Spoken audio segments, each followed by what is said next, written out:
Në një nga zonat më të bukura rreth rrotull Tiranës, shiheni shtrirjen e pyllit dhe vreshtave në kantinën Duka, atje tutje mund shihni gjirin e Lalzit edhe detin, sot që nga deti pak i trazuar edhe me ret shumë bukur, poshtë është gjithë fusha, këtu jemi fare pranë Ishmit, në kantinën Duka, kantinë që prej vitesh prodhon disa etiketa vere. Mirë se gjeta. Mirë se erdhe Blendi. Si kalon? Mirë. Këtu jemi nishëm tamam. Këtu jemi në Ishëm, në fshatin Lalës.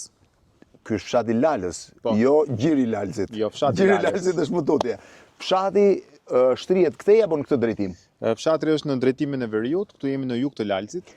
Rruga për të ardhur deri këtu është spektakolare. Janë të paktën sa janë, rreth 4 kilometra që nga kthesa? Nga rruga e gjirit Lalësit jemi 4.3 km. 4.3 kilometra duke ecur në mes të pyllit, në një rrugë të ngushtë, të duket vetja herë si në Toskan, herë si në Zvicër.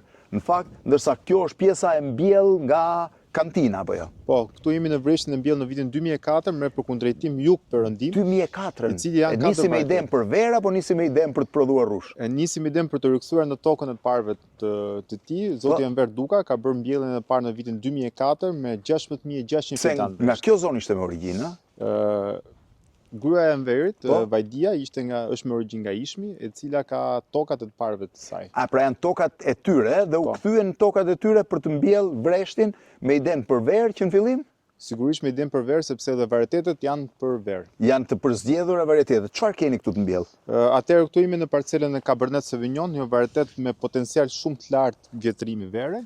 Kemi Merlot në maj të Kodrës, Tempranillo dhe Sheshi Bar. Merloti është sipër, ë? Po, Merloti është në pjesën e Edhe Sheshi Bar. Sheshi është i famshëm në këtë zonë, pak a shumë. Sheshi është me origjinë nga Shqipëria mesme, në fshatin Shesh, kemi Sheshin e Bardhë dhe Sheshin e Zi. Edhe da afrohem unë këtu se besoj më ban, se ja ku e gjeta një bistak rushi.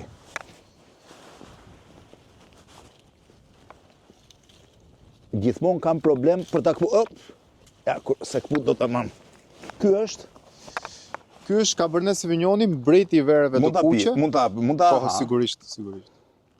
Janë paktat veshull që kanë mbetur nga vjelja e këtij. Kur bile tamam? Ky është fillimi i tetorit, fundi i shtatorit. Kur është prodhuar vera e parë e Dukës? Viti 2007 është etiketa jonë e parë me rreth 3000 shishe. 3000 shishe. Prodhohet këtu? Që në fillim është prodhuar këtu? Gjitha vera prodhohet pranë kantinës tonë. Këtu janë 5.5 hektar vreshta. Po ndërkohë sa vreshta shfrytëzoni? Aktualisht kemi 22 hektar vreshta të cilat menaxhohen gjatë gjithë ciklit bujqësor nga ne. Pra nuk e blini rushin të prodhuar nga fshatarët, po e ndiqni gjithë procesin e prodhimit të rushit. Gjithë procesi nga krasitja dimërore deri në Dhe fazën e është në zonat rreth rrotull. Pra është një njëjti lloj rushi pak a shumë. Po, janë rushat që ne kultivojmë, gjithashtu kemi edhe Sheshin e Zi të cilët e kultivojmë në parcelet e tjera. Në 2007 u prodhuan 3000 shishet e para. Sot sa shishe prodhoni? Aktualisht kantina Duka prodhon 100 shishe verë, por gjithmonë duke ruajtur raportin cilësi dhe sasi. Dhe sa etiketa keni? Aktualisht janë 6 etiketa vere. 6 etiketa vere? Kush është më e famshme? Hajde, e caktuar që mos. Do të thoja varieteta autoktone, siç është Sheshi Bardhë, por dhe Cabernet Sauvignoni, varieteti i kuq me potencial të lartë. Ju keni edhe një varietet të vjetruar? Verat e kuqe, dy më të famshme tona, rezerva dhe rezerva superiore, vjetrohen mbi 15 vite. 15 vite? Për arsye të teknologjisë që ne përdorim, është një teknologji e veçantë, vera vinifikohet në fuqitë e lisit, që janë 3000 litroshe. Kjo është 3000 litroshe? Këtu jemi në fuqi 3000 litroshe. Kjo futet brenda? Këtu vendoset rushi, fermentohet dhe më pas kalon... Për sa kohë fermentohet rushi? Varietetet e kuqe fermentohen për një periudhë deri në 14 ditë, ndërsa verët e bardha fermentohet nga 20 në 25 ditë. Dhe prej këtu ku shkon pastaj? Në fuqitë e vogla të lisit, në barrik, siç e thënë francezët, të cilat do shohim pak më vonë në pjesën e qilarit. Dhe sa rrin në barrik? Verat rrin në barrik në varësi të kategorisë, nga 6 deri në 24 muaj. 6 deri në 24 muaj. Po vera që ti e vjetron 15 vjet? Është 24 muaj në barik. 24 muaj në barik. Po pastaj duhet vazhdojnë të qëndrojnë shishe për sa kohë? Qëndrimi në shishe është deri në 3 vite, vera është gati për të konsumuar, që do të thotë ne aktualisht po konsumojmë verën e vitit 2021. 2021-shit tani? Po. Që është po për rezervë superiore? Është e njëjta teknologji, qëndron 24 muaj në barik francez të ri, është shumë e rëndësishme që barikët jenë të ri me origjinë nga pyjet Alier të Francës, Dhe Do të thënë, çdo barik vjen nga pyetët e Francës. Po, çdo barik është francez. Edhe Dhe më është pas barik i kalon ri që një periudhë stazhonimi në shishe, një periudhë 1 vjeçar dhe më pas është gati për tu tregtuar. po kjo këtu është Tu jemi në pjesën e repartit të ambalazhimit. E gjithë vera pasi kalon për procesin e vjetrimit, kryet ambalazhim në shishe qelçi, duke përdorur gjithmonë tap natyrale. tapat nga vinë. Kam përshtypjen që tapat i prodhon Portugalia kryesisht. Po, prodhuesi me mall i tapave është shteti i Portugalisë. Po. Përdorim një teknologji franceze të prodhimit tapave, një nga kompanitë më të mira. Vinë të gatshme tapat apo Tapat janë të gatshme. Vinë të gatshme, po. Dhe në varësi të kategorisë verave është edhe cilësia e tapës, sepse verat tona kërkojnë një tapë që mund të ruhet deri në 15 vite vera. Dhe tapa ndryshe duhet ndrohet pastaj, nëse nuk është tapa e caktuar për vjetrim. Jo, vera kalon në procesin e oksidimit, që do të thotë vera kanë përfunduar procesin e vjetrimit dhe nuk mund të ruhet më gjatë. Dhe nuk mund të ruhet më gjatë. Pastaj vërtet po e kaloj procesin. Çfarë do? Po e kaloj procesin, do e hapësh thjesht për të pasur një kujtim nga një vit vjelër, siç mund të jetë. Po nuk ka lidhje fare me humbet cilësitë që vera ofron. Dhe më the që edhe rakia. Po rakia? Atëherë rakia, kemi me etiketën raki e gjyshit, është raki rrushi me 3 varietetet kryesore tonat, Cabernet Sauvignon, Merlot, Tempranillo, e distiluar në metodë tradicionale.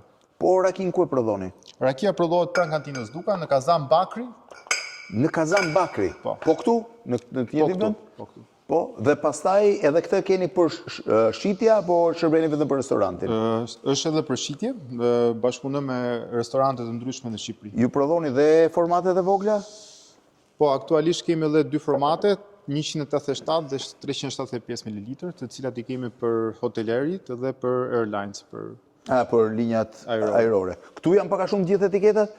Kjo është rezerva superiore? Kjo është rezerva superiore vitit 2021. Është blend i 3 varieteteve të verës, Cabernet Sauvignon, Merlot dhe Tempranillo. Këtu është Tempranillo. Tempranillo, direkt. varietet që është përshtatur më së miri Ky kinës është sheshi i bardh, po ky është Tempranillo prap. Rakia, po Merloti? Cabernet Sauvignon, Merlotin e kemi më pas ke dyqani. Pra pak a shumë këto janë të gjitha etiketat që ju prodhoni. Po. 110.000 shishe tani janë destinuar vetëm për tregun shqiptar, apo çoni dhe jashtë? Rreth 20% i shesim pranë restorantit ton, 20% është për eksport, ndërsa 60% Po eksport ku shkojnë? Kryesisht Anglia dhe Gjermania janë tregat tona që... Anglia dhe Gjermania? Po. Shkojnë në treg atje, apo shkojnë të porositur për restorante? Janë distributorët tonë të cilat shpërndajnë verën në për restorante. Dhe gjitha kjo është pak a shumë paketimi me cilin shpërndahet vera? Po, ku jemi në një... Kjo është... Ky është Merloti, i vitit 2024, është një format 1/2 tashizës normale, 350, cila preferohet më së miri në restorante. Kurse kjo është rakia? Është rakia vjetruar. Edhe rakia që nga shumë interesante. Por rakia prodhohet këtu, në këtë zonë? Po, rakia prodhohet brenda në kantinë.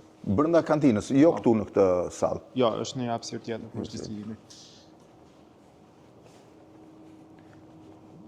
Dhe kjo është e gjitha pjesa e prodhimit. Po, këtu jemi në repartin e vinifikimit dhe ruajtjes verës dhe të stazhonimit. E gjithë teknologjia është... Po, sa do jetë pyesja, është teknologji italiane, është ndërthurje midis italisë dhe franceze, për shkak se makinerit të përpunimit verët janë nga Italia, ndërsa pjesa e barrikut dhe produkte teknologjike janë nga Franca. Vjen e gjitha nga Franca. A keni ndonjë gjë tjetër, në ndonjë varietet tjetër ose ndonjë etiket tjetër në përpunim? Po eksperimentojmë me varietetin sheshi zi të vjetruar në fuçilisi, është një varietet që ka potencial të lartë vjetrimin nëse përpunohet dhe vilet në kohën e dur, por aktualisht jemi në fazën eksperimentale. Ende nuk keni arritur në një gjë konkrete? Jo, kemi akoma në proces vjetrimi. Dhe kush është ideja më e çmendur që keni, apo akoma s'keni në ide më konkrete për të prodhuar diçka? Gjithmonë kantina ka ardhur duke investuar në teknologji, sepse kemi një ndërthurje midis të traditës dhe inovacionit, që do të thotë vitet në vazhdim do kemi gjithmonë surpriza nga kantina Duka. Faleminderit. Faleminderit. Jemi, thash, në zonën e Ishmit, në një nga pjesët e kodrave më të bukura që ka zona e Shqipërisë Medhe, me kodra mbas kodrash që zbresin poshtë në detin Adriatik.